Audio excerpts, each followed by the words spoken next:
বিধানসভা নির্বাচনের আগে টিভি9 বাংলার আয়োজন হোয়াট বেঙ্গল থিংস টুডে। বিশিষ্ট ব্যক্তিত্বদের নিয়ে জমজমাট মেগা বিতর্ক।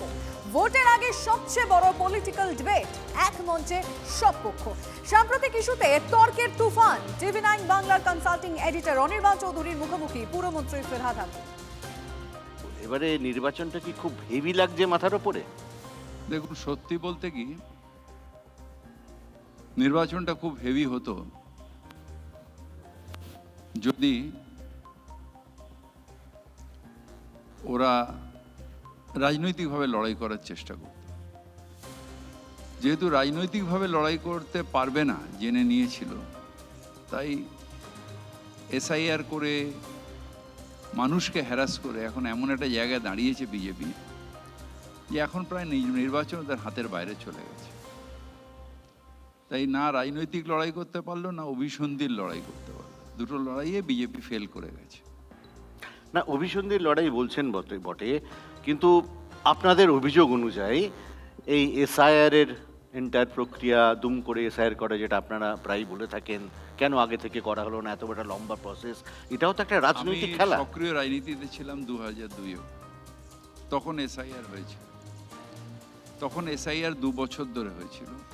এখনকার মতন যেটা যে সব ব্যাপারে মানুষকে নোটবন্দিতে লাইন করাও, আধার কার্ডের জন্য লাইন করো, এসআইআরের জন্য লাইন করো, মানুষের রোজগার দিতে পারছো না, যারা ডেলি ওয়েজেসের লেবার তাদের রোজি রুটির থেকে বঞ্চিত করে তাদের রেগুলারলি লাইনে দাঁড় করানো। আমি ভারতীয় সেটা প্রমাণ করার জন্য আমাকে লাইনে দাঁড় করানো, এটা শুধু হ্যারাসমেন্ট নয়, এটা অপমান। এটা ভারতীয় হিসেবে আমি মনে করি প্রত্যেকটা ভারতবাসীর এটা অপমান। বাংলায় যারা ডাক পেয়েছেন, যারা এসআইআরের জন্য লাইন দিয়ে দাঁড়িয়েছেন, হুড়হুড়ি করেছেন, আর ওই 61 জন না 66 জন মানুষ যারা মারা গেছেন, তাদের এই অপমান, এটা বাংলা কখনোই। লাইনে দাঁড়ানো নিয়ে একটা বক্তব্য তো বিরোধীরা বলেনি যে চাকরি দিতে পারছো না। আপনি বললেন চাকরি তো সে অর্থে তৃণমূল সরকার দিতে পারছে না বলেই যুবসাথীর কাউন্টারে এত লাইন। সেন্ট্রাল গভর্নমেন্টের চাকরি নেই কেন? 2 কোটি চাকরি যেটা বছরে দিত, তাহলে তা যে নরেন্দ্র মোদী জয় দেয়াকার হতো। 2 কোটি করে চাকরি দিয়ে 14 বছরে 28 কোটি মানুষের চাকরি দিত, 15 বছরে 30 কোটি, তাহলে তারা বেকার থাকতোই না ভারতবর্ষে। তাহলে আমাদের যুবসাথী নেবার লোকও থাকতো না। এটা তো ভারতের ইকোনমির জন্যে সাফার করছে প্রত্যেকটা প্রদেশ। টিভি9 বাংলার এক্সিকিউটিভ প্রডিউসার মঞ্জিরা দত্তর মুখোমুখি নারী ও শিশু কল্যাণ মন্ত্রী শশী পাঁচাল। মুখ্যমন্ত্রী মমতা বন্দ্যোপাধ্যায়ের মুখে আমরা বারবার শুনেছি রাজ্যের ভাড়ার শূন্য।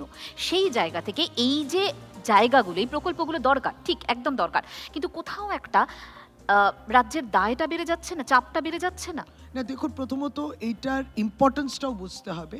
তাই যদি হতো তাহলে আমরা বলতাম যে অর্থটা মানে নষ্ট হচ্ছে, বেকার খরচা করা হচ্ছে, কিন্তু তা তো নয়। মানে আমরা মনে করি আমাদের বিরোধীরা বিরোধিতা করতে গিয়ে নিশ্চয়ই নোবেল লরিয়েটের চেয়ে বেশি চিন্তা ভাবনা করেনি।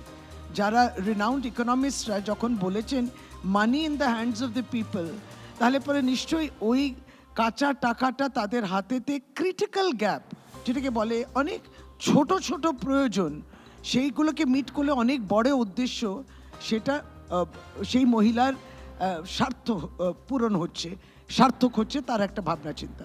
কিন্তু তাতে আমরা অর্থ রাখবো এই কাজের জন্য। যেমন এই যুবসাথী প্রকল্প হলো, এখানে মহিলা এবং পুরুষ উভয়। আবার বলে দিয়েছি লক্ষ্মী ভাণ্ডার প্রাপকরা কিন্তু যুবসাথীতে যুক্ত হবেন না, সেই ক্রাইটেরিয়া তো রয়েছে। এটা পালস বুঝতে হবে। যারা দাঁড়িয়ে গেছেন, স্বতঃস্ফূর্তভাবে দাঁড়িয়েছেন, 5,000 কোটি বরাদ্দ করতে মনে হয়েছে একটা রাজ্য সরকার মনেই করতে পারে। এইটা প্রাধান্য দিয়েছে, এটা খরচার জন্য। মানে 2 দিনে লাখের উপরে সবাই দাঁড়িয়ে পড়েছে যুবসাথী লাইনে। তাহলে তাদের গ্রহণযোগ্যতাটা সেটা দেখতে হবে, কিন্তু অপমান করলে তো চলবে না। সে তাকে তো কেউ বাড়ি থেকে টেনে আনছে না। তার মানে কি তারা চাকরি পাচ্ছেন না বলে সেই জন্য এই টাকাটা প্রয়োজন বলে যাচ্ছেন? না, চাকরিতে হয়তো আরো অনেক অনেক বেশি টাকা সে রোজগার করবে। তারা তো বলছেন যে হ্যাঁ, আমার একটা পড়াশোনা আমি করছি, তাতে আমার এটা সাহায্য করবে, আমি বইটা এগুলো কিনতে পারবো। নাহলে আমরা কিছু কিছু অ্যাডমিশন ফর্মস আছে, সেটাতেও আমাদের হেল্প করবে। তারা কিন্তু অনেকগুলো এই টাকার তাদের কিভাবে প্রয়োজন ছিল, তাই জন্য তারা দাঁড়িয়ে এই কাজটা করছে।